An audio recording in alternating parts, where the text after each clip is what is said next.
다윗은 사울 왕에게 쫓겨다니다가 30살에 헤브론에 정착을 해서 유다 지파의 왕이 됩니다.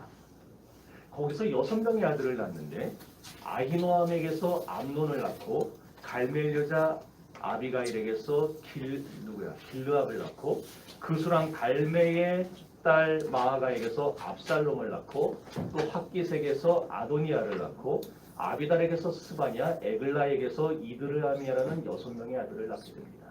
그런데 이렇게 다윗이 6명의 아들만 낳은 건 아니고 그가 37살 되었을 때에 헤브론에서 생활을 청산하고 예루살렘으로 올라가 그곳에서 통일 이스라엘 왕국의 제2대 왕으로 등극을 하게 됩니다. 거기서 후궁과 첩의 소실은 다 빼고 정실부인, 우리의 개념으로는 이해를 못해요. 정부인이 더 있었어요. 그들을 통해서 13명의 아들을 더 낳아요. 그의 아들들의 이름이 시므아, 소박, 나단, 솔로몬, 이팔, 엘리사마, 엘리벨렉, 노가, 네벡, 야비야, 그 다음에 작은 엘리사마, 엘리아다, 작은 엘리벨렉.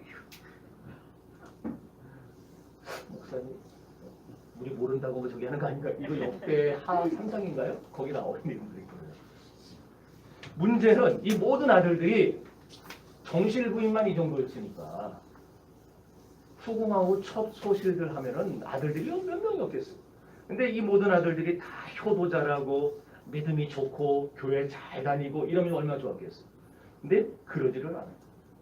맏아들 암논서부터 문제를 일으킵니다. 이복 누이 동생 다말을 보고 상사병에 걸려버렸어요. 그러다가 나쁜 친구의 게임에 빠져서 자기의 어쨌든 여동생인데 자기 여동생을 강간하는 큰 죄를 짓게 됩니다. 하지만 아버지 다윗이 이를 바로잡질 않아요. 암논을 불러다가 따끔하게 혼을 내고 적당한 벌을 내려야 되는데 그냥 유야무야 덮어버립니다. 결국 다말만 인생을 망친 채 끝나버려요. 이로 인해서 다말의 오빠였던 압살롬이 암논에게 악감정을 가지게 됩니다. 평소에도 이 압살롬이 워낙 뛰어난 사람이라 형하고의 경쟁이 있었는데 그 이복형이 자기 여동생을 건드려서 그렇게 인생을 망쳐놓고 나니까 저놈의 새끼 내가 언젠가 죽여버린다. 이런 마음을 꽉 갖고 있는데 그걸 들키면 안 되니까 2년 동안 절치부심을 해요. 2년 동안 계획을 세웁니다. 그러다가 드디어 2년 만에 에브라임 근처에 있는 바라솔의 그 근처에 있는 들판에서 잔치를 베풀고 암논을 초대합니다.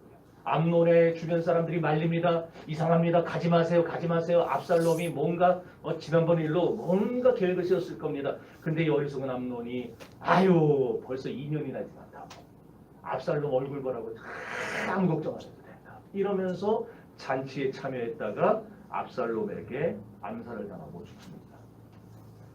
막상 자기 이복형을 죽였지만 이제 압살롬이 아버지의 분노가 두려운 거예요. 아버지가 어떻게 나올까?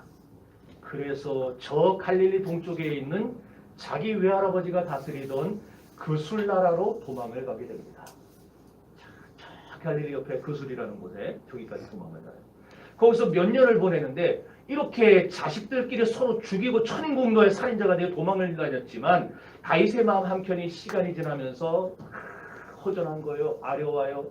그래서 미워도 자식이라고 압살롬을 생각할 때에 다윗의 마음이 막 미어지는 것 같습니다. 아들 압살롬을 언제쯤 다시 만나볼 수 있을까? 내 아들 압살롬을 언제 볼 수 있을까? 그러고 있는 차에 다윗의 마음을 눈치챈 요압이 중재에 나서 그래서 압살롬과 아버지 다윗 사이를 중재해서 드디어 몇 년 만에 전격적으로 고국으로 돌아올 수가 있었습니다. 마침내 고국에 들어와 살게 됐지만 아버지와 사이가 소원해졌어요. 허물없이 예전처럼 그렇게 막 지나다닐 수가 없어요. 그래가지고 자기가 저 시골에 가서 그냥 두고 가라는 곳에서 은거하면서 살고 있는데 그러던 어느 날 다윗의 모사를 하던 아이도벨이라는 사람을 압살롬이 부릅니다. 좀 와봐라. 그래서 아이도벨에게 모의를 하는 거예요. 내가 언제까지 아버지 밑에서 이렇게 숨죽이고 사람 구실도 못하고 살아야 됩니까? 나는 힘이 있는데, 나는 지혜가 있는데, 아이도벨 당신이 날 좀 도와주면은 나 충분히 할 수 있어. 내가 왕이 되어야 되겠어. 역적 모의를 한 거죠. 이러니까 아이도벨이 다윗 편에 서야 되는데 이 사람이 정신이 나가갖고 압살롬 편에 서서 반란을 일으킵니다. 그래서 군사들을 모아 쳐들어올 때에 어떤 일이 있었습니까? 온 이스라엘 나라는 늙은 다윗에게서 마음이 떠나고 온 백성이 성문을 열고 압살롬을 환영하며 영접했다고 사무엘하 15장 이하에 쭉 기록되어 있는 겁니다. 여러분, 다윗은 그야말로 졸지의 맨발로 도망을 치게 됐습니다. 얼마나 급했으면 맨발로 울며 비밀문을 통과해가지고 기드론 시내를 건너 저 감람산을 향해 막 울며 도망을 치는데 어디까지 가느냐? 길르앗 라모 있는 그 밑에 있는 그 마하나임이라는 곳까지 도망을 치게 됩니다. 저기 동그라미 친데 예루살렘에서부터 저 마하나임까지. 마하나임 어딘지 아시죠? 야곱이 바단하면서 돌아오다가 하나님의 군대를 봤던 곳. 오늘 여러분과 함께 공부하는 시편 3편 말씀은 이러한 압살롬의 반란을 배경으로 기록된 말씀입니다. 시편에는 압살롬의 반란을 배경으로 하는 시가 모두 3편 나옵니다. 오늘 우리가 본 시편 3편, 그리고 시편 63편, 그리고 마지막으로 시편 116편. 이 히브리 성경에서는 이 세 개의 시편을 뭐라 분류하느냐? 탄식시라 부릅니다. 탄식시. 탄식시가 뭐냐? 한마디로 가슴을 치면서 읽는 시, 그게 탄식시예요. 그럼 왜 시편 3편과 63편과 116편을 탄식시라고 부르느냐? 그 이유가 뭐냐? 시편 기자 다윗이 커다란 환난과 재난에 빠져가지고 하나님밖에는 어디 하소연할 데가 없는 위기의 상황에 봉착하고 말았어요.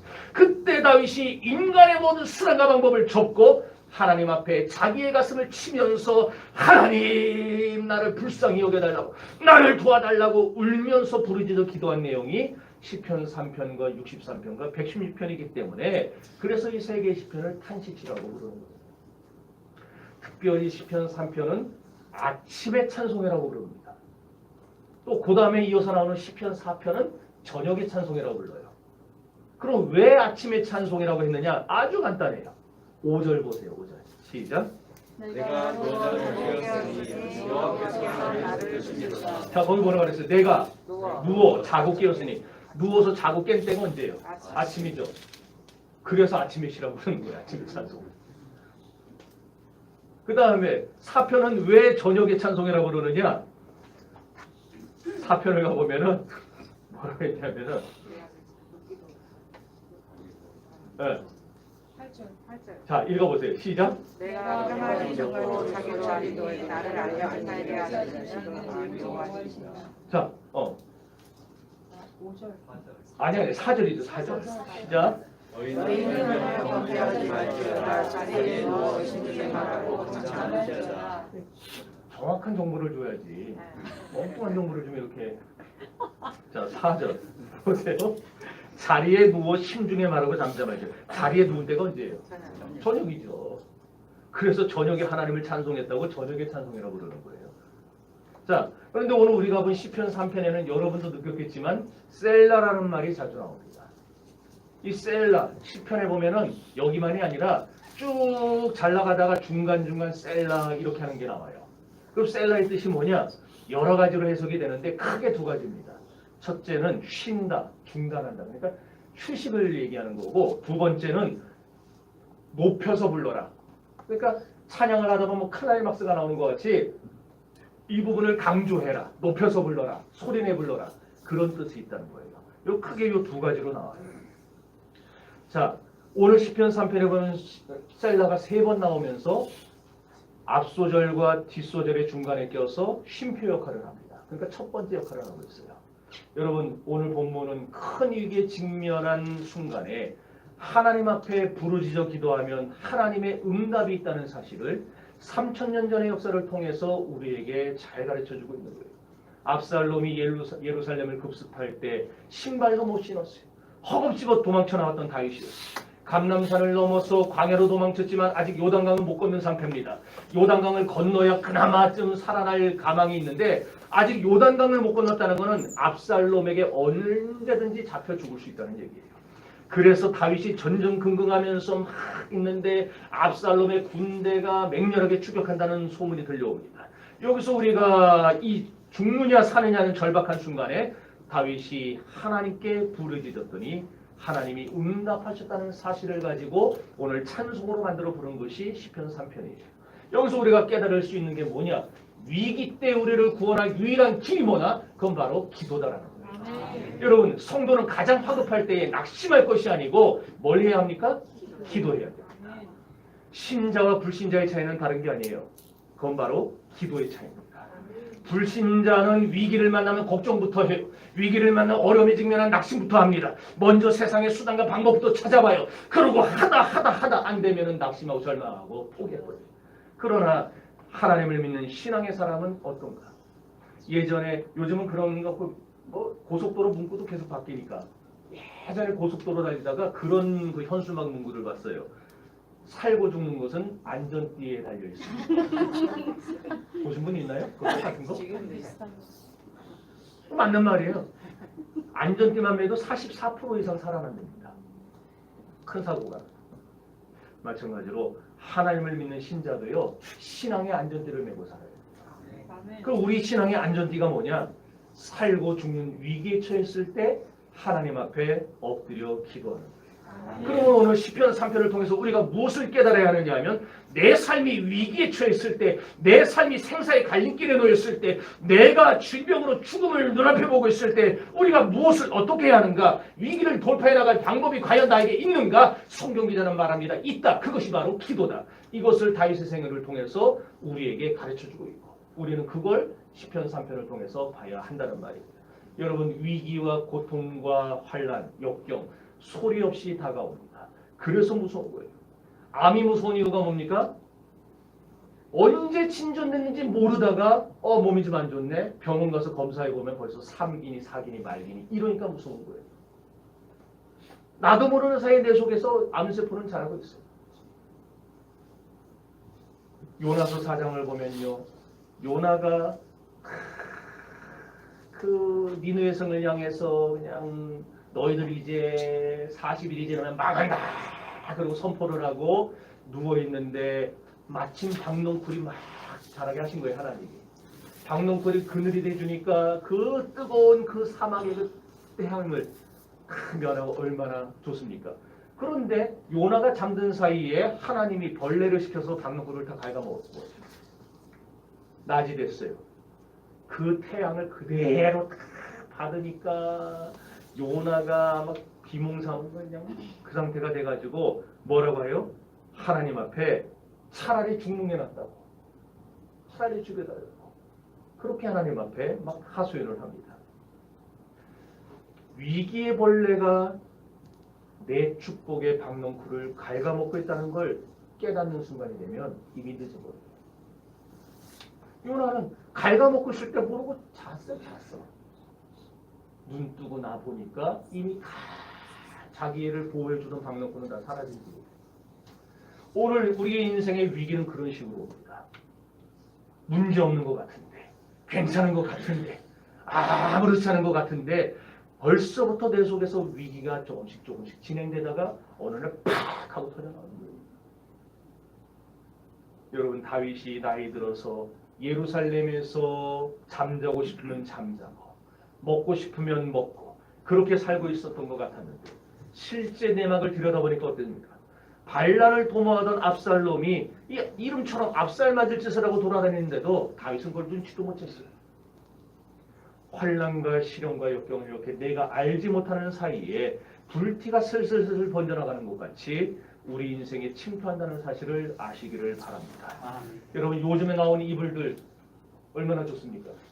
가볍고, 야, 진짜 이불 가볍다. 저 한참 클 때, 그때는 막 두꺼운 소미불들, 여기 아마 다 경험하셨을 거예요. 두꺼운 소매를 그걸 또 왜 그렇게 무거운지, 따뜻하진 않으면서 그러잖아요. 그런데요, 그거 다 또 그러면은 코가 시려요. 그래서 다시 머리까지 뒤집어 써요. 그럼 좀 있으면 또 답답해요. 또 내려요. 그럼 또 조금 더 코 시려, 또 집어요. 계속 이러다 시간 다 가는 거예요. 이거는 그런 이불을 덮고 잡은 사람만 이해할 수 있는 얘기예요. 근데 그 소미불, 요즘에도 소미불 쓰는 분들이 있나 모르겠는데, 소미불이 불이 붙잖아요. 소미불이 무섭습니다. 불을 다 껐어요. 분명히 다 껐어요. 겉으로 볼 때는. 근데 진짜 꺼진 줄 알고 안심하고 있다가는 타 죽어요. 왜냐? 그 속에서 다 꺼진 것 같은데 불티 하나가 남아있으면 걔가 계속 이러면서 계속 꺼지질 않고 그놈의 자식이 꺼지지 않고 계속 그러다가 결국 그 솜하고 화학 반응을 일으키면은 또다시 불길이 스물스물 올라오죠. 여러분 환난과 시련이 이런 소미불 같아요. 사라진 것 같았는데 어느 날 또 스물스물 기어나와요. 또 환난을 이겨내고 역경을 이겨낸 것 같았는데 또다시 어느 날 되면 또 다른 위험이 나를 찾아와요. 이것이 우리의 인생입니다. 여러분 다윗이 바로 그랬어요. 얼마나 많은 위기를 넘겼습니까? 그런데 그런 위기를 넘기면서 어느 날 다윗이 마음을 풀어놔버렸어요. 이제는 괜찮겠지. 이제는 더 이상 무슨 문제가 없겠지. 그랬던 다윗. 나라는 태평하고 저 메소포타미아 국경에서부터 애굽에 있는 변방까지 뻗어나갈 정도로 초강대국이 이룬 시대였어요. 그런 시대에 다윗의 그 속에서부터 반란의 불길이 내부의 솜을 태우면서 조금씩 진행되고 있었던 것을 다윗만 모르고 있었다는 거예요. 결국 그 불이 붙게 되니까 다윗이 어떻게 합니까? 눈앞이 캄캄해져서 신발 신을 겨를도 없이 맨발로 도망을 치게 됐다는 거예요. 여러분 당시에는 신발이 뭐예요? 샌들 아니에요? 샌들.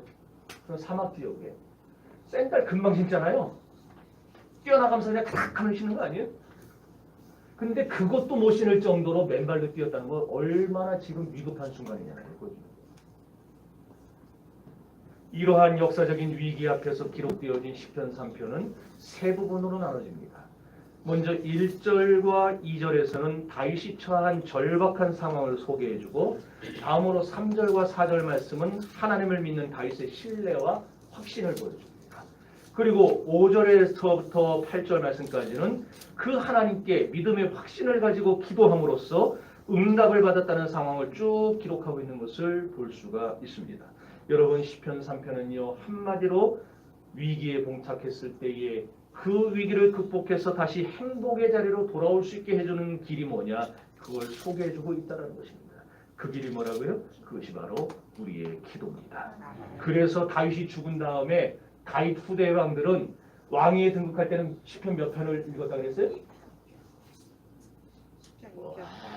새롭네, 그죠? 한 주 만에 엄청나게 새로운 지난주에 했는데 시편 2편을 읽었잖아요. 메시아시. 그리고 나라에 재앙이 닥친다든지 전쟁이 있다든지 나라에 전염병이 돈다든지 큰 국가적인 재난을 당하면 시편 몇 편을 읽었겠어요? 3편. 그렇죠. 아 눈치는 되게 빠르죠. 시편 3편을 읽었어요. 왕하고 백성들이 광장에 모여가지고 탁 서서 한 목소리로 시편 3편을 봉독하는 거예요. 그러면 왕이 먼저 읽겠죠. 그럼 백성들이 따라 부르는 따라하는 거예요. 이렇게 한번 자 제가 할 테니까 여러분 1절 따라서 하시면 돼요. 여호와여 나의 대적이 어찌 그리 많은지요 일어나 나를 치는 자가 많으니이다. 여호와여 나의 대적이 어찌 그리 많은지요 일어나 나를 치는 자가 많으니이다. 많으니이다. 네, 이렇게 왕이 읽으면은 백성들이 따라 읽고 이러면서 8절까지를 광장에서 낭독을 한 거예요. 그러면서 흔들기 쉬운 자신들의 믿음. 지금 위기 앞에 있으니까 아무리 믿음이 좋아도 흔들릴 거 아니에요. 겁날 거 아니에요. 전염병이 오고 있는데 지금 코로나 오미크론이 지금 또 발발을 했는데 겁날 거 아니에요. 그런데 그런 위기 앞에서 흔들리기 쉬운 나의 믿음을 굳게 하는 한편 이스라엘 나라를 위기에서 건져달라고 합심해서 기도하면서 시편 3편을 읽었다는 거예요. 오늘 이 말씀이 우리에게 보여주는 것은 위기에는 반드시 싹이 있다는 겁니다. 여러분 위기는 찾아올 때 먼저 싹이 나타납니다. 어려운 위기, 시련과 환란이 올 때 그 뒤에 우리에게 인생에는 환란과 위기를 만들어내는 동기가 도사리고 있어요. 그러니까 위기를 담고 있는 그 싹을 사전에 발견해서 잘라버리면 되는데 그걸 못 잘라버리면은 그 위기가 어느 틈엔가 내 인생을 갉아먹는다는 거예요.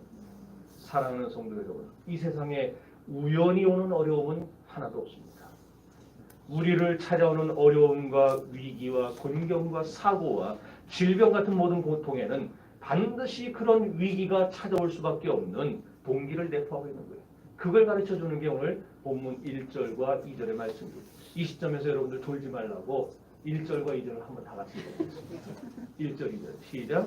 여호와여 나의 대적을 보이지 않으세요. 일어나 나를 치는 자가 많으니이다. 많은 사람이 나를 대적하여 말하기를 그러면 하나님께 구원을 받지 못한다 하나이다. 셀러는 읽는 분이 있고 안 읽는 분이 있네요. 그냥 다 읽으세요. 성경에 나왔으니까. 네. 여기 그러니까 1절에 뭐라고 했냐면 나의 대적이 어찌 그리 많은지요. 나를 치는 자가 많다 그랬죠. 2절에 가보면은 많은 사람이 그랬어요. 많은 사람이 나를 대적한다. 6절에 가보면은 뭐가 나와요? 천만인이 그랬어요. 천만인이. 여러 사람으로 바꿔놨네요. 예전 성경에는 천만인이 그랬어요. 천만인이 나를 둘러싸고 천만이 했는데. 어디요? 있어요? 천만이. 내가 지금 4편을 보고 있구나. 한 6절에 천만인이 나왔죠? 그 다음에 7절 거기 보면은 뭐라 그랬어요? 나의 모든 원수 그 다음에 악인이라 그랬어요. 이렇게 대적이 많아요. 나를 치는 자가 많아요. 많은 사람이 나를 조롱해요. 천만인이 나를 쳐요. 모든 원수와 악인 이게 다 뭘 보여주느냐면은 지금 다윗이 꼼짝달싹 못한다는 거예요. 누구에게 둘러싸여서? 대적들에게 둘러싸요. 자기 원수들에게 둘러싸요. 숨도 못 쉴 지경에 처해 있는 거예요. 아무리 전쟁 잘하면 뭐합니까? 아무리 다윗이 골리앗 쳐 죽일 만큼 용사면 뭐합니까? 아무리 지혜가 있고 명철이 있으면 뭐합니까? 천만인이 다 나 하나 죽이겠다고 달려드는데 어떻게 용 뺄지주고 어딨어요 거기서. 얘가 자 여기 아무도 없지만 누구 하나 있다고 생각하고 이게 아주 개인 하나 앉았어요. 다 손가락 세워서 한번 해보세요. 시작. 그렇게 하면 아무도 법 안 먹어. 뭐야 이게 다시 시작. 뭘 못해봐. 그러잖아요. 야 이놈 시간이 이걸 들어가야지. 근데 저 혼자 그러는 게 아니라 여기 있는 모든 사람이 한 사람 앉혀놓고 그런 걸 생각해보세요. 그 사람이 마음이 다 녹아서 이 교회를 나올 수 있겠는가? 살고 싶은 생각이 들겠는가? 지금 다윗의 상황이 그렇다라는 거예요. 한결같이 하는 말들이 뭐냐? 저는 하나님께 도움을 얻지 못한다. 이건 말을 고상하게 만들어놨는데 이런 거예요. 우리 식으로 바꾸면은 하나님이 네 편이라고 웃기지 마라. 우리 편이다. 그러니까 지금 누구랑 싸우는 거예요? 안 믿는 사람과 싸우는 거예요? 믿는 사람들하고 싸우고 있는 거예요.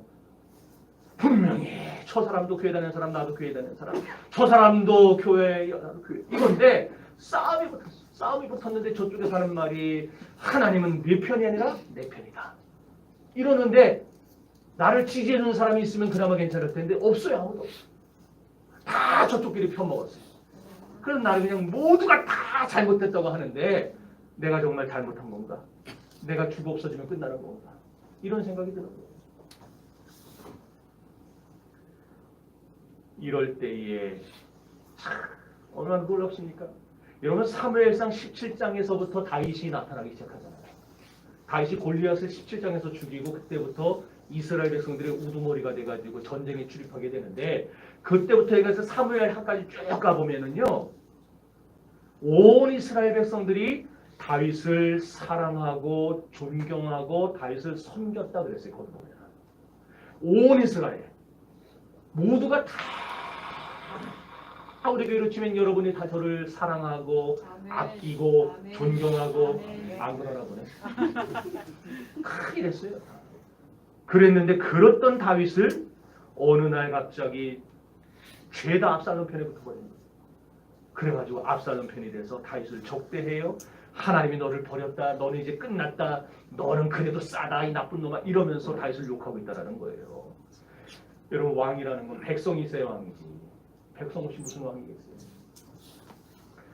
그냥 다윗을 이렇게 호위하던 몇십 명 빼고는 전부 다 압살롬 편이 돼가지고 다윗을 욕하고 손가락질하고 적대적인 행위를 하면서 이렇게 전체 백성의 마음이 돌아섰을 때에 다윗이 저 암몬과 모압 나라의 국경까지 도망을 쳐가지고 거기다가 임시정부를 세웁니다.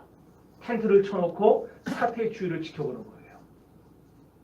그러다가 여차하면 내가 저쪽 나라로 망명을 해야지. 이러고 있던 상황이었어요. 다윗의 왕위가 회복되리라는 보장이 없었어요. 상상도 안 됩니다. 그럼 어떻게 이렇게 온 백성의 마음이 삽시간에 매섭게 돌아섰는가? 여러분 지도자에게 필요한 덕목들이 여러 있겠지만은 그 중에 제일 덕입니다. 덕. 지도자에게 덕이 있어야 돼요. 대통령에게도 덕이 있어야 되고 목사에게도 덕이 있어야 되고 우리 목사님 잘생겼어. 그거 뭐예요? 우리 목사님 인류대 나왔어. 우리 목사님 크게 수속으로 있었어. 그게 뭐 어쨌다는 거예요? 아무 소용없어. 아무 소용없어. 목사는요. 여러분 돼지는 얼굴 보고 잡아먹는 거 아니잖아요. 네? 맛으로 잡아먹는 거지. 목사는요. 기도 열심히 하고 말씀이 신령하면 되는 거예요. 그 말씀에 덕을 끼치는 거예요. 근데 그거 안 하고 다른 거 아무리 잘해봐야 결국에 위기가 터졌을 때 그 위기를 잠재줄 수가 없어요. 그런 거예요. 이렇게 백성들의 마음이 한순간에 돌아서 다윗이 눈치도 못 채는 사이에 압살롬에게 전부 넘어간 이유, 그 문제의 기저에 들어가 보니까 문제를 그렇게 만들고 동기를 만들고 싹을 키운 장본인이 누구였다? 그게 바로 다윗 자신이었어요. 다윗이 그렇게 만들어 놓은 거예요. 다윗이. 여러분 살면서 누구나 인생의 벽에 부딪힐 수 있어요. 그런데 그 벽에 부딪히고 나서 나중에 보면 그 어려움을 벽에 부딪히게 만든 동기를 제공한 사람, 그건 바로 다름 아닌 나예요. 딴 데 신경 쓰지 마세요. 여러분들 다 나만 봐야 돼. 나만 봐야 돼. 네. 애는 애니까 그러는 거예요. 그러니까 다 저만 보세요. 딴 데 보지 마시고. 그래서 뭐 얘기했죠? 살면서 인생의 벽에 부딪힐 때 그 동기를 제공한 가장 큰 원인이 누구다? 나다.